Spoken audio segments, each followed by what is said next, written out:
Well, hello to my fabulous Year 10s. We are going to go through the translations for In Thermis 1 and In Thermis 2. As usual, what I will do is, if it's a particularly complicated bit of Latin, I will take just a couple of seconds to try and explain the Latin to you. So last time we went through the first paragraph up to line 6, so I'll just read the translation out to you, and then I will go through the rest of it in more detail. So, near the baths was a temple, which was built, or having been built, by the craftsmen of Cogidubnus. King Cogidubnus was sitting with many chiefs and slaves in front of the temple. Quintus was standing near the chair or throne of the king. A band of soldiers was guarding the king and chieftains. In front of the temple was a huge altar, which everyone was looking towards. Memor, wearing, present participle there, wearing a splendid toga, was standing near the altar. So, two priests leading a black lamb, so ducentes here is the present participle, two priests leading a black lamb, advanced or proceeded to the altar. After the king gave a sign, one priest sacrificed a lamb. So present, perfect tense there even. Then Memor, who was now trembling, said to the other priest, "I order you to inspect the omens. Tell me, what do you see?" After the priest inspected the liver of the lamb, he said, anxious, "The liver is lead-coloured. Surely this indicates death. Surely this means the death of a famous man." Memor, who was growing pale, terrified, replied to the priest, "No, the goddess Sulis, who is accustomed to hear the prayers of the invalids, sent an excellent omen to us." Having said these words, so having said here, or having spoken, is a perfect active participle. So having spoken these words, he turned himself to Cogidubnus. "The omens are excellent," he said. "The omens indicate an extraordinary cure for you, because the goddess Sulis favours you." So don't forget that faveo and credo both take a dative, alright? So that's why tibi there is in the dative. Then Memor led the king and the chieftains into the changing room.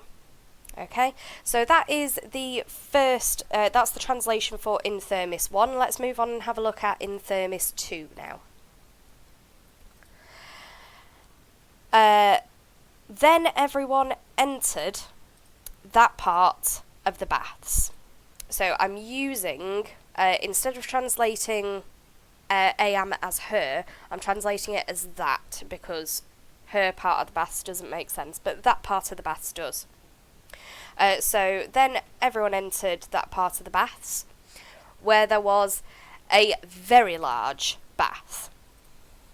Quintus, having followed the chiefs, looked around and said, astonished.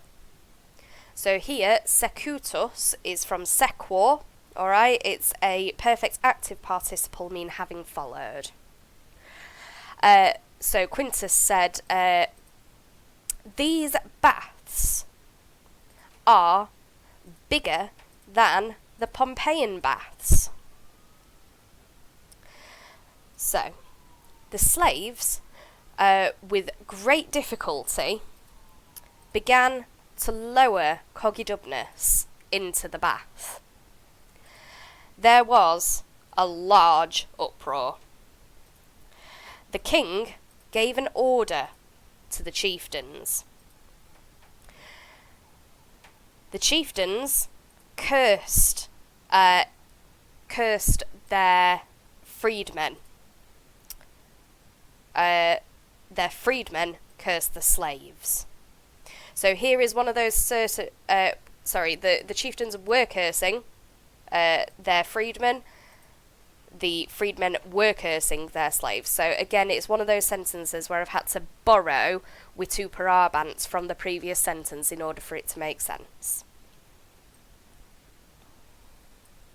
So, then the king, having got out of the bath, put on his clothes, which slaves had brought. Then everyone approached the sacred fountain. Aproprinquo takes a dative, which is why fonti and sacro are dative there. So you would expect it to be accusative, but it's not, it's dative. Cephalus, who was trembling, anxious, was standing near the fountain, holding an elaborately decorated cup. This sounds good, doesn't it? Master, he said, I offer to you a wine cup of sacred water. Aquae sacri there are both in the genitive. The water is bitter, but the cure is very powerful. So this issi here means it's not just powerful, it's very powerful. Having spoken these words, he offered the cup to the king. The king raised up the cup to his lips. Suddenly Quintus, having caught sight of the wine cup, having caught sight of being a perfect active participle there, so suddenly Quintus, having caught sight of the wine cup, took hold of the hand of the king and shouted, "Don't drink." So remember, noli here, when it's a imperative like here, it means just don't. It doesn't mean don't want. So he says, "Don't drink. This wine cup is poisoned."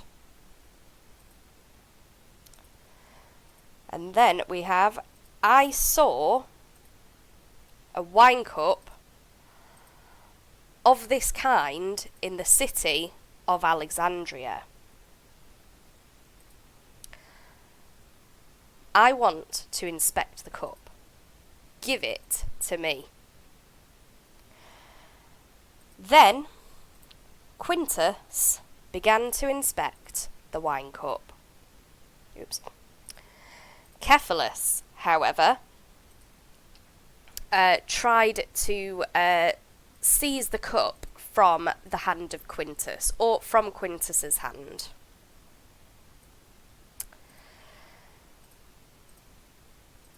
A very great part of the spectators were standing motionless, but Dumnorix, the chief of the Regnenses, grabbed the cup in a rage and offered it to Cephalus. "It is easy for you to get to know the truth," he shouted. "No, it's easy for us to get to know the truth, even," he shouted. "I order you to drain the cup. Surely you are not afraid to drink water." Cephalus did not want to drain the cup and fell down at the knees of the king. The king was standing motionless. the rest of the chiefs took hold of the freedmen, of the resisting freedmen, in vain. Cephalus, having been forced by the chieftains to drain the cup, to drain the poison. Then, trembling, again we've got a present participle here, then, trembling violently, he gave a huge groan and fell down dead. So there has been an attempted coup, there has been an attempted murder of King Commodubnus in this particular translation. I hope that you've enjoyed translating it, and I will speak to you again next